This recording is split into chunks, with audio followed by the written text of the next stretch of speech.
Challenge ꯉꯝꯈ꯭ꯔꯕ ꯃꯇꯨꯡꯗ ꯄꯨꯛ ꯆꯥꯁꯤ ꯐꯥꯎꯗ ꯊꯥꯗꯗꯤ ꯌꯥꯗꯦ ꯃꯁꯥꯅꯗꯤ ꯇꯦꯟ ꯇꯧꯒꯦ ꯍꯥꯏꯌꯦ ꯑꯗꯨꯕꯨ ꯄꯅꯤꯁꯃꯦꯟ ꯏꯁ ꯄꯅꯤꯁꯃꯦꯟ ꯌꯥꯗꯦꯕꯀꯣ ꯆꯦꯂꯦꯟꯖꯇꯤ ꯃꯤꯅ ꯉꯝꯈ꯭ꯔꯦ ꯑꯗꯣ ꯆꯥꯕꯗꯤ ꯆꯥꯕ ꯂꯣꯏꯁꯟꯒꯦ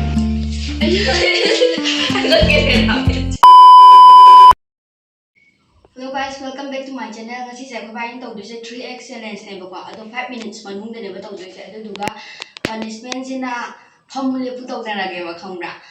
Hek ngamdaba miduna phamule pu tawdarage. Adudi hojik chaba horage duga yengminase ko ma ngamnedi yaugibani ngamduni yengas ngakhoi aisomdu bologe chao thakada mi yatongwa yadabra sika और सिका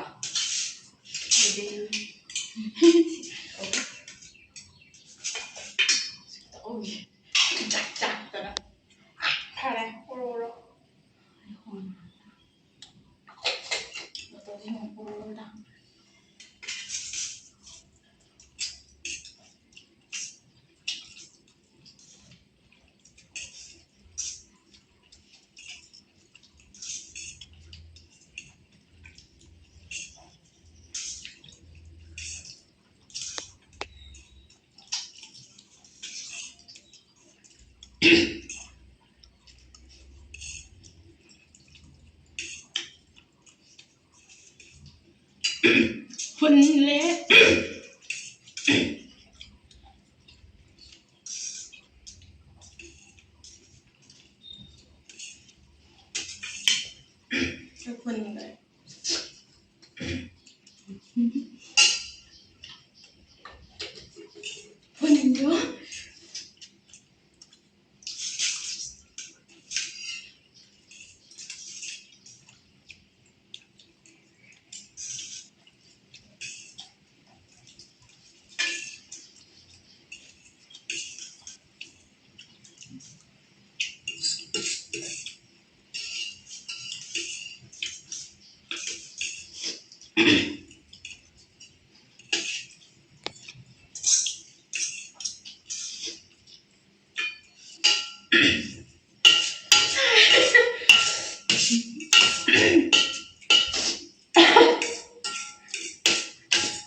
Dia pelai kenapa?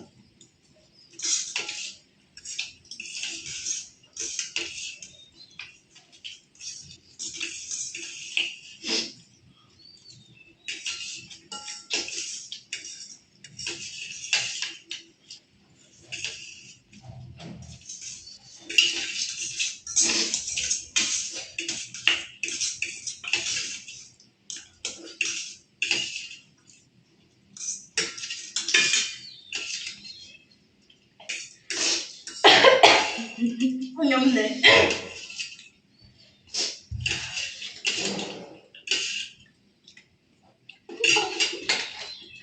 nyamde kielip Nam lo ya apa? Mini sumut ala ya. lagi sama besi ada Mak, harapan ni.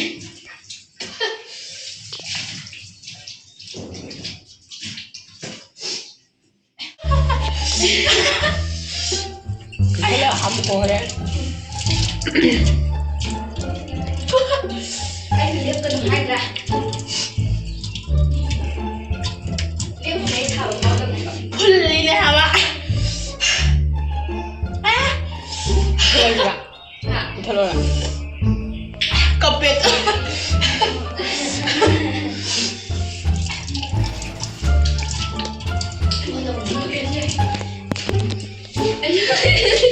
Look at it now.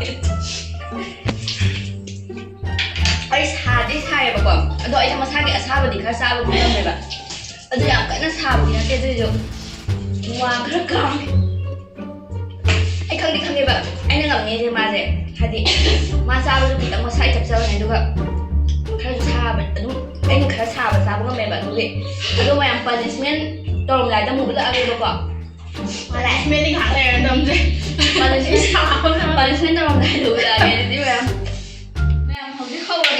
ꯄꯅꯤꯁꯃꯦꯟꯁꯦ ꯑꯩꯈꯣꯏꯒꯤ video ꯅꯝꯕꯤꯔꯤꯕ ꯏꯃꯥꯟꯅꯕꯤꯁꯤꯅ ꯃꯥꯁꯦ 20ꯔꯛ ꯐꯃꯨ ꯂꯦꯞꯄꯨ ꯇꯧꯍꯜꯂꯣ ꯍꯥꯏ ꯃꯁꯥꯅꯗꯤ 10 ꯇꯧꯒꯦ ꯍꯥꯏ ꯑꯗꯨꯕꯨ punishment ꯏꯁ punishment ꯌꯥꯗꯦꯕꯀꯣ ꯑꯗꯨꯅ 20ꯔꯛ ꯇꯧꯍꯜꯂꯒꯦ ꯑꯗꯨꯗꯤ ꯍꯧꯖꯤꯛ ꯍꯧꯕ ꯇꯥꯔꯦ ꯅꯅꯥ ꯄꯥꯏꯌꯣ ꯃꯣꯔꯣꯛꯁꯨ ꯁꯥꯍꯧꯗꯔꯦ ꯅꯅꯥ ꯄꯥꯏꯌꯣ ꯍꯧꯔꯦ ꯍꯧꯔꯒꯦꯀꯣ ꯑꯃ ꯑꯅꯤ ꯑꯍꯨꯝ ꯃꯔꯤ ꯃꯉꯥ ꯇꯔꯨꯛ ꯋꯥꯏꯅꯦ ꯇꯔꯦꯠ ꯇꯧꯗꯕꯅꯤꯅ ꯅꯤꯄꯥꯜ ꯑꯦꯛꯁꯔꯁꯥꯏꯁ ꯃꯥꯄꯜ ꯍꯣꯏ ꯇꯔꯥ ꯇꯔꯥꯃꯥꯊꯣꯏ ꯇꯔꯥꯅꯤꯊꯣꯏ ꯇꯔꯥꯍꯨꯝꯗꯣꯏ ꯇꯔꯥꯃꯔꯤ ꯇꯔꯥꯃꯉꯥ ꯇꯔꯥꯇꯔꯨꯛ ꯇꯔꯥꯇꯔꯦꯠ ꯇꯔꯥꯅꯤꯄꯥꯜ ꯇꯔꯥꯃꯥꯄꯜ ꯀꯨꯟ ꯋꯥꯏꯍꯦ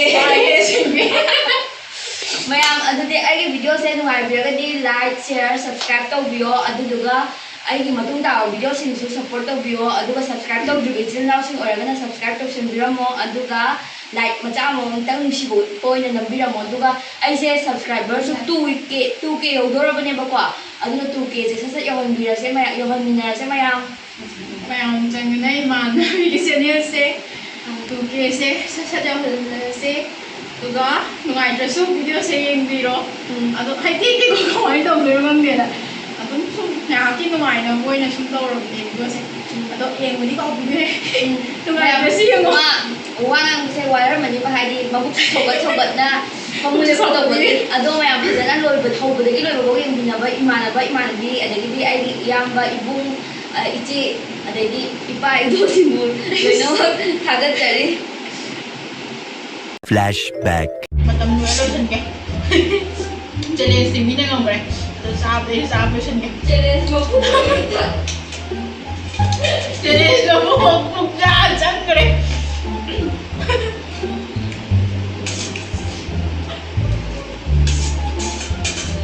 ꯉꯁꯥꯏꯗꯤ ꯉꯝꯅꯕ ꯆꯥꯁꯤꯜꯂꯛꯄꯗ ꯆꯥꯕ ꯉꯝꯗꯦꯕ ꯈꯨꯠꯅ ꯐꯨꯜꯂꯦ ꯑꯩꯗꯣ ꯁꯥꯕ ꯍꯦꯟꯒꯠꯂꯛꯇꯅ ꯈꯨꯠ ꯉꯁꯥꯏ ꯊꯥꯡꯒꯠ ꯉꯝꯃꯛꯇꯣꯏꯅꯦ ꯍꯥꯏꯕ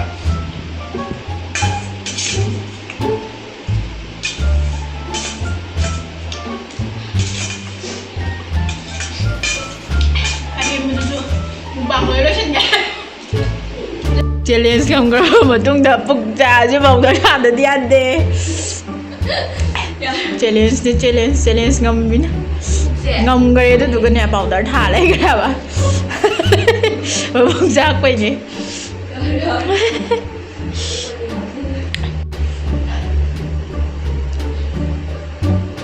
ꯆꯦꯂꯦꯟꯖ ꯇꯧꯕꯗ ꯀꯣꯛꯈ꯭ꯔꯦ ꯑꯗꯨꯅ ꯂꯤꯞꯁꯇꯤꯛ ꯁꯪꯖꯤꯜꯂꯦ